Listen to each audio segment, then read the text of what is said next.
This community has a long history of sticking together. You just had a togetherness among Titusville. I love Titusville. One person had a problem, everybody had a problem. If you were sick, I would come to your rescue.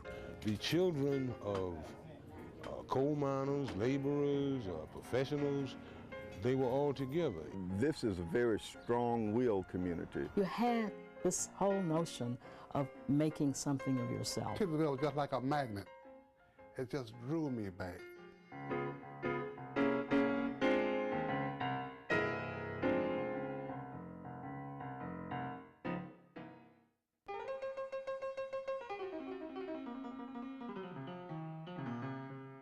Titusville roots extend back to the 1860s, around the time of the Civil War.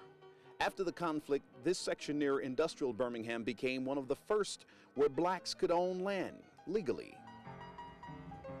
By the time the 20th century steamed into Alabama, Birmingham's skyline had taken shape as a major industrial city. This woman was 8 years old when this panoramic view of the city was made in 1916. Titusville was already known as a community of opportunity. The railroad and the word of Titusville's prosperity brought this longtime resident's parents to an early Alabama. Well, as far as I know, perhaps it was job opportunities, but I know he worked on the road, on the railroad. Her father fired up coal that drove mighty steam engines, helping build Birmingham and build a good life in Titusville. Those jobs enabled them to provide a comfortable living arrangements for their family. That comfortable living was hard to come by. No electricity, no water, dusty roads. Even though a major city was only a few miles away, Titusville residents had to keep farm animals for food. This man remembers the hard times. We had no lights. We had no paved streets. We had no gas utilities. We came to Titusville in 1921. There was no paved road at all. And our house was in the middle of a peanut patch. Your stoves were coal or oil. We had wells in the yards. People had cows, had chickens, had hogs, right here in Titusville. Chickens used to crow in the mornings. And you could, that's right. Cows used to moo. And not only that, you would see cows grazing. I came from old family in Titusville. They were from North Alabama. His parents moved south from Madison County to settle in Titusville. He also remembers the farms scattered about the area.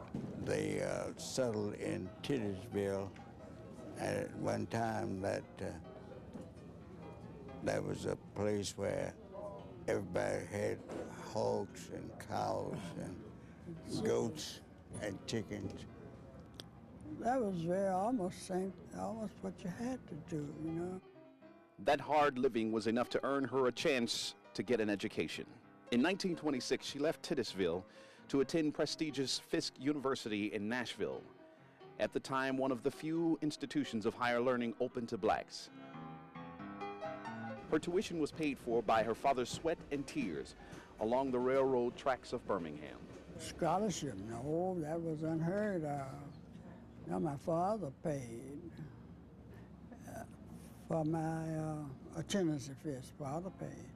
And when you think of what it costs now to go to school, I think it was around $500 for the year when I went to Fisk. Well, that was hard. That was a lot of money then. Jobs outside the labor of the nearby industry were hard to come by. Unless you worked in factories surrounding Titusville, all the jobs that were left were menial. White families just wouldn't do that. Most of those jobs in those days, they were menial, so to speak. We worked for white people. You cooked, or you washed, cleaned house, maybe worked in the laundry. For her, teaching school was a way to escape the hard life of the factories. That's about all we could do, to be a teacher, or a preacher, a nurse. Those were the job opportunities. Those who were unable to stand in the classrooms or stand in the pulpits stood in the furnace or the ironworks. Most of it was industrial work. Most people worked at the Southern Car Wheel, or they worked at England Iron Works, or they worked at the cotton mill. You could see the men who lived in Titusville. You would see them walking to work in the mornings, and you could know what time it was because they would come back walking in the afternoon. Yeah. I mean in droves. I don't mean no one or two. That long walk back home led to small shacks lining the streets of Titusville. Many of the houses were built by settlers. Most of the houses were what they call shotguns. You know what that means? You go straight through. You go in the front door, you can see all the way to the kitchen. That's right. Front room, bedroom, kitchen, back porch, backyard. That's what they call shotgun. Straight through. Even though life was hard and conveniences few, a sense of community was forged outside the furnaces and ironworks surrounding Titusville. You just had a togetherness among Titusville. The first YMCA in Birmingham was organized here in Titusville. We had a big house that the people in the community went together and bought, and you had this YMCA that was a meeting place.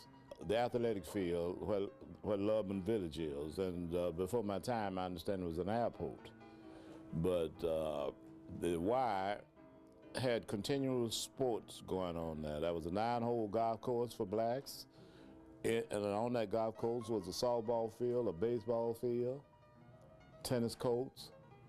So you had a whole community there, and the people were interested in their children. People were, I would say, friendly. They were clean, they were neighborly, they weren't rich. Titusville started out as a neighborhood. I like to think of Titusville as a neighborhood and not a community. They were Christian people, kind, neighborly. A neighborhood is where I grew up.